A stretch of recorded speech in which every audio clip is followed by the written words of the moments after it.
Hey guys, welcome back to PhotoCut.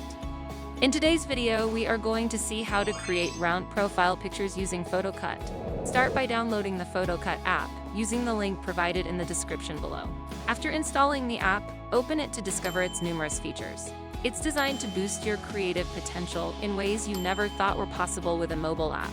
Begin by clicking the Select option.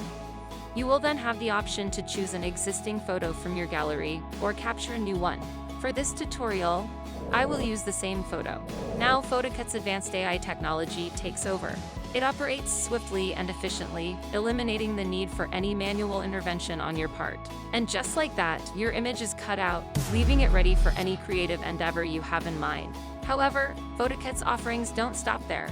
When exporting your edited photo, you can choose between PNG and JPG formats. Moreover, PhotoCut ensures that you don't have to compromise on quality.